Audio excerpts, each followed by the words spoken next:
নমস্কার বন্ধুরা, welcome back to my new blog. যদিও এই ব্লগটা একটু আপলোড করতে দেরি হয়ে গেলো, বাট তোমরা তো জানোই আজকাল আমি খুবই লেট হয়ে গেছি, ব্লগ খুব দেরি করেই আপলোড করি। তো এটা ছিল গণেশ চতুর্থীর ব্লগ বন্ধুরা। সকাল সকাল উঠে চান করে রেডি হয়ে আগে গনু বাপ্পাকে দুধ দিয়ে চান করে দিচ্ছিলাম। গনু বাপ্পার সাথে একটুখানি লোকনাথ বাবাকেও চান করে দিয়েছিলাম, দুধ দিয়েছিলাম, মধু দিয়েছিলাম, চন্দন দিয়েছিলাম, তারপরে সুন্দর করে চান করে দিয়েছিলাম। আর তোমরা তো জানোই যে আমার ঠাকুরগুলোকে মা সব বাসে তুলে দিয়েছিল একটা সুন্দর কার্টুন করে। তো আমার ঠাকুরগুলোও শিলিগুড়ি আমার কাছে এসে পৌঁছে গেছে, আর আমার কোনো চিন্তা নেই। যত বাধা বিপদ থেকে আমাকে সব গনু বাপ্পাই আমার রক্ষা করে দেবে, তাই না বলো? কারণ গনু বাপ্পাই তো সব বাধা বিপদ থেকে সবাইকে রক্ষা করে, সবাইকে যেন ভালো থাকে। আগের বছর আমি কলকাতায় সেলিব্রেট করেছিলাম, তো এই বছর ঠাকুর আমার সাথে শিলিগুড়িতে চলে এসছে। এবার আমি এখানে ঠাকুরকে তো ঠাকুরকে চান ঠান করিয়ে দিয়ে বসিয়ে দিয়েছিলাম। আর এখানে গ্যাস ফাস আগের দিনই সব পরিষ্কার করে একবার রেডি করে রেখে দিয়েছিলাম, সব জিনিসপত্র নিচে নামিয়ে দিয়েছিলাম। আর যখন মা ঠাকুর পাঠিয়েছিল তখন ঠাকুরের সাথে মা আমাকে বাসনপত্র সব পাঠিয়ে দিয়েছিল। আর তোমরা তো জানো এই সব বাসনগুলো আমার টুকটুক করে কেনা যখন আমি কলকাতায় থাকতাম।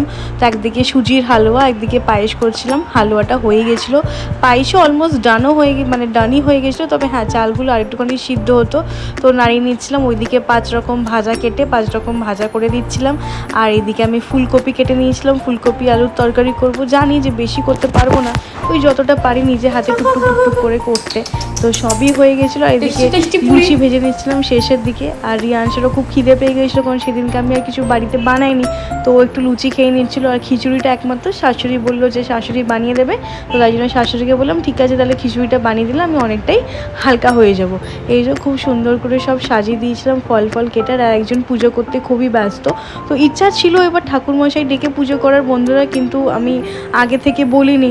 হঠাৎ লাস্ট মোমেন্টে বললে শিলিগুড়ির মতন জায়গায় পাওয়া মুশকিল। আর গণেশ চতুর্থীর দিনে তো সব জায়গায় পুজো থাকে, তো পণ্ডিতজি রাজি হয়নি আসার। তো ওই প্রতি বছরের মতনই আমি নিজেই পুজো করে, ও পুজো করেছিল, ঠাকুরকে ভোগ দিয়ে দিয়েছিলাম।